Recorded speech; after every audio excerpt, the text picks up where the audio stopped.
이 사연은 제보받은 내용을 바탕으로 일부 각색된 이야기입니다. 어머니가 병원에 입원한 뒤 형제의 일상은 자연스럽게 갈라지기 시작했습니다. 형은 병원비를 맡았고 동생은 병원을 오갔습니다. 누군가는 돈을 냈고 누군가는 시간을 썼습니다. 어머니는 좋은 병원에 올 수 있어서 다행이라며 형의 이름을 먼저 떠올렸습니다. 그 말은 늘 병실에 있는 동생을 향해 전해졌습니다. 서운함은 처음에는 말이 되지 않았고 조금씩 쌓이다가 다른 감정으로 변해갔습니다. 이 상황에서 누가 더 잘하고 있는 걸까요? 돈을 낸 형일까요? 곁에 남은 동생일까요? 이 이야기 여러분은 어떻게 보시겠습니까? 지금부터 이야기를 본격적으로 시작하겠습니다. 구독과 좋아요로 함께 해주시고 이야기가 끝난 뒤에는 여러분의 생각을 댓글로 나눠주세요. 병원에서 어머니를 처음 보았을 때 형제는 각자의 방식으로 놀라움을 감추었다. 형은 병실 입구에서 멈춰 서서 어머니의 얼굴을 한참 바라보았고 동생은 침대 옆으로 다가가 조심스럽게 손을 잡았다. 어머니는 그 사이 많이 야위어 있었다. 병원복 안으로 드러난 팔은 가늘었고 눈가에는 깊은 그림자가 드리워져 있었다. 의사는 치료 계획을 설명했다. 입원 기간은 몇 주가 될 수도 있고 상태에 따라 더 길어질 수도 있다고 했다. 형은 고개를 끄덕이며 병실 등급에 대해 물었다. 비용이 문제가 되지 않는다는 듯한 말투였다. 의사가 나가고 나서 형은 동생에게 필요한 것이 있으면 연락하라고 말했다. 그리고 회사 일이 있다며 병실을 나갔다. 동생은 그날 저녁까지 병실에 남았다. 간호사가 와서 설명하는 것을 듣고 보호자 서명이 필요한 서류를 처리했다. 어머니는 피곤한 듯 자주 눈을 감았고 동생은 그 옆에서 조용히 앉아 있었다. 병실 창밖으로는 저녁 하늘이 보였다. 도시의 불빛들이 하나씩 켜지고 있었다. 역할 분담은 자연스럽게 이루어졌다. 형은 병원비와 관련된 모든 것을 책임졌다. 병실 선택, 치료비 납부, 간병인 고용까지. 동생이 비용에 대해 언급하려 할 때마다 형은 걱정하지 말라는 말로 대화를 끝냈다. 형의 경제적 여유는 분명했다. 그것은 형이 선택한 병실의 크기에서도 간병인을 고용할 때의 주저없는 태도에서도 드러났다. 동생은 다른 방식으로 어머니를 돌보았다. 매일 병원에 들렀다. 때로는 아침 일찍, 때로는 저녁 늦게. 간병인이 있었지만 동생이 할 일은 많았다. 어머니가 좋아하는 음식을 사다 주고 필요한 물품을 챙기고 의사의 설명을 듣고 기록했다. 병원 복도를 오가며 동생은 점차 이곳의 시스템에 익숙해졌다. 간호사 교대 시간, 의사 회진 시각, 검사실의 위치. 형은 바쁜 사람이었다. 전화로 어머니의 상태를 확인했고 일주일에 한두 번 병원에 들렀다. 오래 머물지는 않았다. 병실에 들어와 어머니와 몇 마디 나누고 동생에게 특별히 필요한 것이 없는지 물었다. 그리고 다시 회사로 돌아갔다. 형이 떠난 뒤 병실에는 잠깐의 정적이 흘렀다. 동생의 아침은 일찍 시작됐다. 출근 전 병원에 들러 어머니의 아침 식사 시간을 함께했다. 간병인이 준비한 병원식을 어머니는 잘 먹지 못했다. 입맛이 없다고 했다. 동생은 근처 죽집에서 야채죽을 사왔다. 어머니는 그것을 조금씩 떠먹었다. 동생은 그 모습을 지켜보며 어머니가 한 숟가락이라도 더 먹기를 바랐다. 식사가 끝나면 동생은 어머니의 세면을 도왔다. 간병인도 있었지만 동생이 직접 하는 것을 어머니는 더 편안해했다. 따뜻한 물에 적신 수건으로 얼굴을 닦아주고 손과 팔을 닦아주었다. 어머니의 피부는 예전보다 거칠어져 있었다. 동생은 핸드크림을 발라주며 어머니의 손을 천천히 마사지했다. 오전 중에는 간단한 물품들을 챙겼다. 휴지, 물티슈, 비누, 수건. 병원에서 제공하는 것들도 있었지만 어머니가 평소 쓰던 것들을 가져오면 더 좋아했다. 동생은 집과 병원을 오가며 필요한 것들을 조금씩 옮겼다. 어머니가 좋아하는 차, 읽던 책, 작은 쿠션. 점심시간이 되면 동생은 회사를 빠져나와 다시 병원으로 향했다. 점심 식사를 함께하기 위해서였다. 병원식이 맞지 않을 때는 밖에서 음식을 사왔다. 어머니가 먹을 수 있는 것, 소화가 잘 되는 것을 골랐다. 국물이 있는 음식, 부드러운 반찬. 어머니는 동생이 가져온 음식을 먹으며 조금씩 기운을 차렸다. 오후에는 검사가 있는 날이 많았다. 동생은 어머니를 휠체어에 태워 검사실까지 모셨다. 병원 복도는 길었다. 엘리베이터를 타고 긴 복도를 지나 검사실 앞에서 대기했다. 순서를 기다리는 동안 어머니는 불안해했다. 검사 결과가 좋지 않으면 어쩌나, 치료가 더 오래 걸리면 어쩌나. 동생은 어머니의 손을 잡으며 괜찮을 거라고 말했다. 검사가 끝나면 다시 병실로 돌아왔다. 어머니를 침대에 눕히고 담요를 덮어주었다. 검사 후에는 어머니가 유난히 피곤해했다. 동생은 병실 의자에 앉아 어머니가 잠들기를 기다렸다. 어머니의 호흡이 고르게 이어지면 그제야 동생은 잠시 복도로 나가 커피를 마셨다. 저녁 시간에는 또 병원에 왔다. 퇴근 후 집에 들르지 않고 바로 병원으로 향하는 날이 많았다. 어머니의 저녁 식사를 챙기고 하루 동안 있었던 일들을 들었다. 의사가 회진을 왔는지, 간호사가 뭐라고 했는지, 오늘 몸 상태는 어떤지. 동생은 어머니의 말을 하나하나 기억하며 메모했다. 밤이 되면 동생은 어머니가 잠들 때까지 병실에 있었다. 어머니는 혼자 있는 것을 두려워했다. 간병인이 있어도 밤이 되면 불안해졌다. 동생은 병상 옆 의자에 앉아 어머니의 손을 잡아주었다.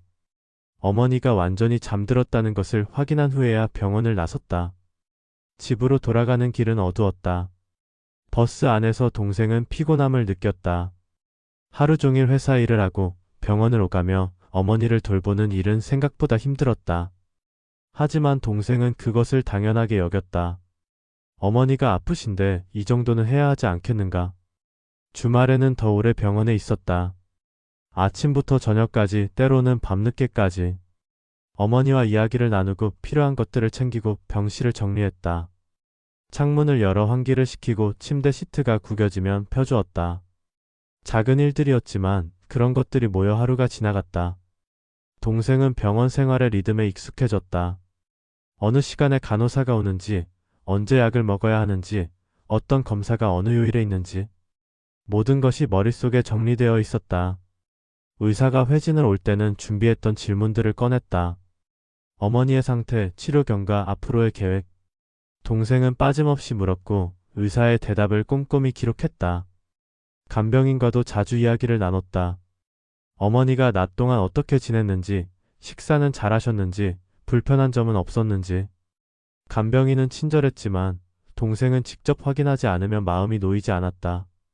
어머니의 상태를 가장 잘 아는 사람은 자신이어야 한다고 생각했다.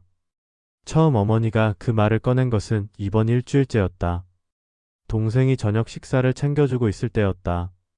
어머니는 숟가락을 들다 말고 형 이야기를 했다. 좋은 병실을 쓸 수 있는 것이 형 덕분이라고, 이런 병원에 올 수 있는 것이 얼마나 다행인지 모르겠다고. 말끝에는 감사함이 묻어났다. 동생은 고개를 끄덕였다. 사실이었다. 형이 비용을 부담하지 않았다면 이런 병실은 불가능했을 것이다. 동생 혼자서는 감당할 수 없는 금액이었다. 그것은 인정할 수밖에 없는 현실이었다. 동생은 어머니의 식사를 마저 도우며 다른 이야기를 꺼냈다. 이틀 뒤에 어머니는 또 같은 말을 했다. 형이 얼마나 고마운지 이렇게까지 해주는 아들이 어디 있겠냐고. 동생은 이번에도 조용히 듣고 있었다. 어머니의 말이 틀린 것은 아니었다. 형은 실제로 큰 부담을 지고 있었다. 하지만 그 말을 듣는 사람은 매번 동생이었다. 시간이 지나면서 어머니의 말은 반복됐다. 형이 병원에 들를 때마다, 그리고 형이 없는 날에도. 어머니는 형의 고마움을 이야기했다. 좋은 병원, 좋은 병실, 좋은 의사. 그 모든 것이 형 덕분이라는 말이었다. 동생은 여전히 매일 병원에 왔다. 어머니의 상태를 살폈고 불편한 것이 없는지 확인했다. 검사 일정을 챙기고 결과를 듣고 다음 치료에 대해 물었다. 병원 생활에서 발생하는 작은 문제들은 대부분 동생이 해결했다. 침대 높이 조절, 실내 온도 조정, 병원식 입맛에 맞지 않을 때의 대안 찾기. 어느 날은 어머니가 밤에 잠을 잘 못 잤다고 했다. 옆 병실에서 소음이 들렸다는 것이었다. 동생은 간호사실에 가서 상황을 설명했다. 조치를 취해달라고 요청했다. 간호사는 알겠다고 했고 그날 밤부터 상황은 나아졌다. 또 어느 날은 어머니가 답답해했다. 병실에만 있으니 숨이 막힌다고 했다. 동생은 어머니를 휠체어에 태워 병원 정원으로 나갔다. 바깥 공기를 뿜며 어머니는 조금 나아 보였다. 동생은 그 뒤로 날씨가 좋은 날이면 어머니를 정원으로 모셨다. 약 복용 시간도 동생이 챙겼다. 간병인이 있었지만 동생은 직접 확인했다. 어떤 약을 언제 먹어야 하는지, 부작용은 없는지. 어머니가 약을 먹기 싫어할 때는 동생이 설득했다. 약을 먹어야 빨리 나을 수 있다고 조금만 참으라고. 하지만 어머니의 말 속에서 동생의 역할은 자주 언급되지 않았다. 가끔 동생이 가져온 음식에 대한 고마움을 표현할 때가 있었지만 그것은 형에 대한 감사와는 다른 무기였다. 어머니의 시선은 항상 형을 향해 있는 것처럼 보였다. 동생의 감정은 천천히 변했다. 처음에는 이해하려 했다. 형이 실제로 큰 비용을 부담하고 있다는 것을 알았기 때문이다. 병원비는 만만치 않았고 간병비까지 포함하면 상당한 금액이었다. 동생이 그 돈을 낼 수는 없었다. 그것은 분명한 사실이었다. 하지만 이해하려는 마음과는 별개로 서운함은 쌓여갔다. 동생이 병원에서 보내는 시간은 점점 늘어났다. 어머니가 힘들어할 때 곁에 있던 것도, 밤에 갑자기 상태가 나빠져 달려온 것도 동생이었다. 의사의 설명을 듣고 이해하기 쉽게 다시 설명해 준 것도, 어머니가 불안해할 때 손을 잡아준 것도 동생이었다. 그런데 어머니는 그런 것들에 대해서는 말하지 않았다. 당연한 것처럼 받아들이는 듯했다. 고마움의 무게중심은 확실히 한쪽으로 기울어져 있었다. 동생은 출근 전 병원에 들르고 점심시간에 다시 들르고 퇴근 후에 또 들렀다. 하루에 3번씩 병원을 오가는 날도 많았다. 회사에서는 동생의 상황을 알고 있었지만 그래도 업무는 해야 했다. 동생은 병원과 회사를 오가며 시간을 쪼개 썼다. 주말에는 거의 하루 종일 병원에 있었다. 친구들이 만나자고 연락해도 거절했다. 어머니를 혼자 두고 싶지 않았다. 간병인이 있다는 것을 알았지만 그래도 자신이 곁에 있어야 한다고 생각했다. 피곤함이 쌓여갔다. 동생은 그것을 느꼈지만 내색하지 않았다. 어머니 앞에서는 항상 밝은 표정을 지으려 애썼다. 걱정을 끼치고 싶지 않았다. 어머니는 이미 아픈 몸으로 힘들어하고 있었다. 어느 날 저녁 동생은 병실에서 어머니와 단둘이 있었다. 어머니는 그날따라 말이 많았다. 형이 전화로 안부를 물어왔다는 이야기를 하며 형이 얼마나 바쁜데도 신경 써주는지 모르겠다고 말했다. 동생은 대답하지 않았다. 창밖을 바라보며 가만히 앉아 있었다. 어머니는 동생의 침묵을 눈치채지 못한 듯했다. 계속해서 형 이야기를 했다. 형이 어릴 때부터 어떻게 자랐는지, 지금 얼마나 잘 살고 있는지. 자랑스럽다는 말도 몇 번 반복됐다. 동생은 그날 일찍 병실을 나왔다. 어머니에게 볼 일이 있다고 말하고 나왔지만 실제로는 더 이상 그 말들을 듣고 싶지 않았다. 병원 복도를 걸으며 동생은 자신의 감정을 정리하려 했다.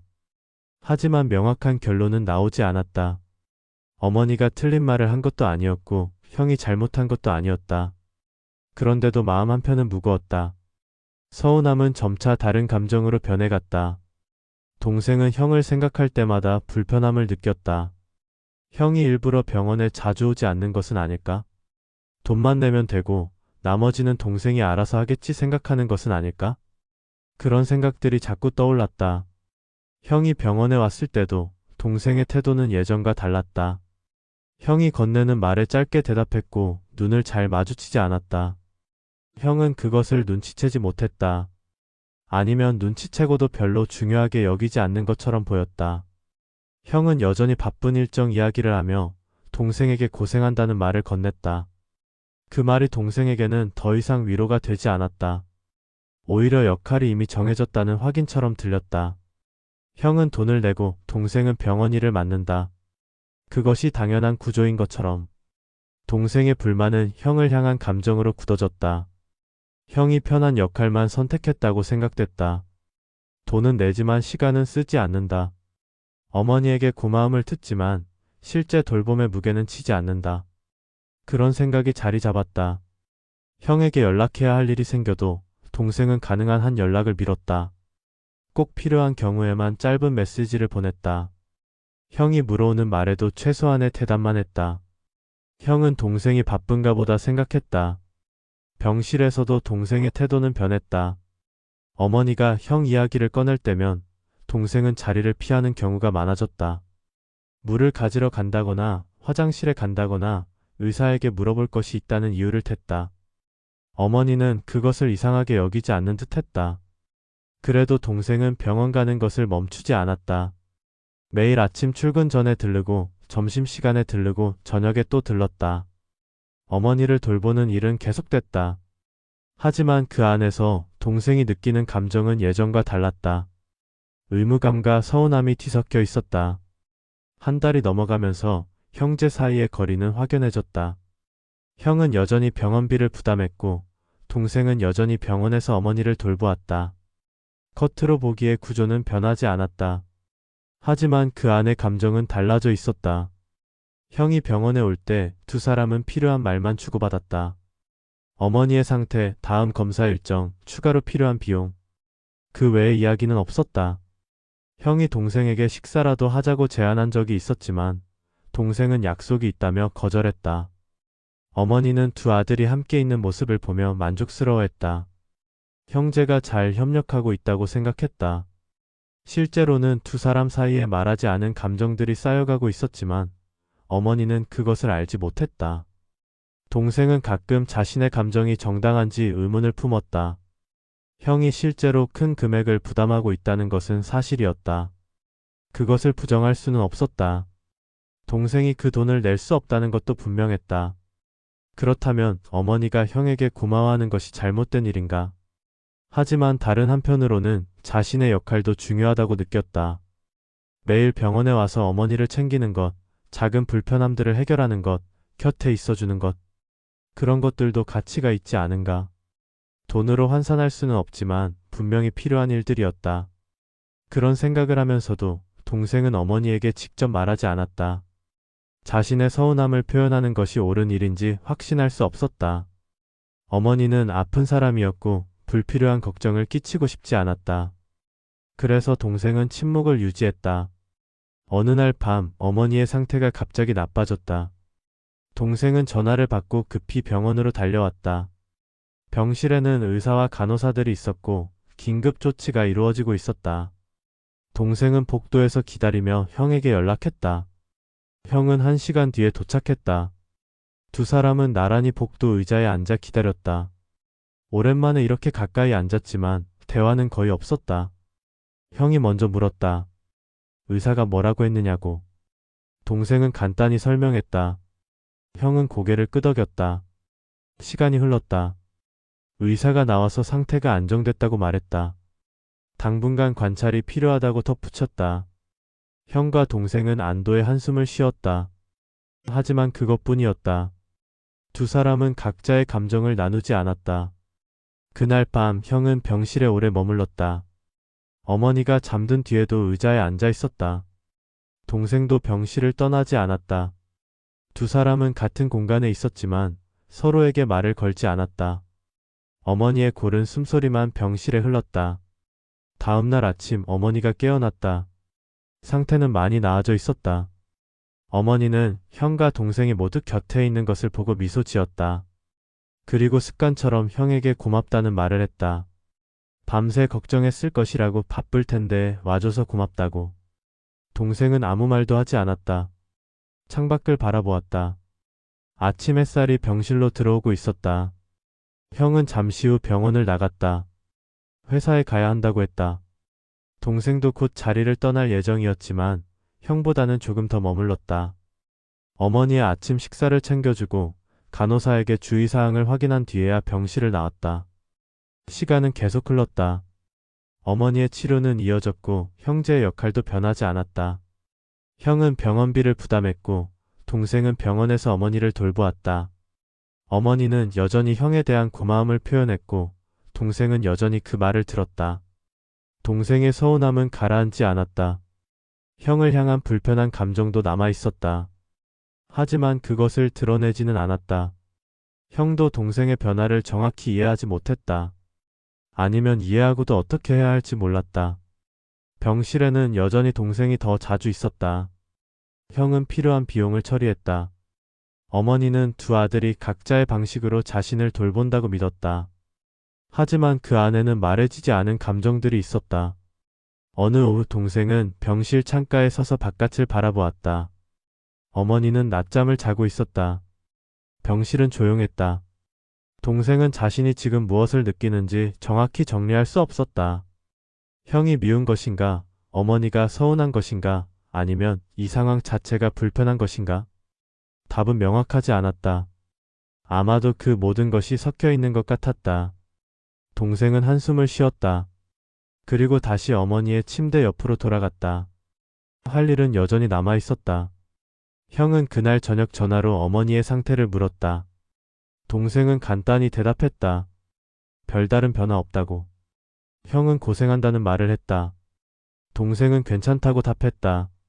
전화는 짧게 끝났다. 치료는 계속됐다. 나아지는 듯 하다가도 다시 어려워지는 날들이 반복됐다. 형제는 각자의 자리에서 어머니를 돌보았다.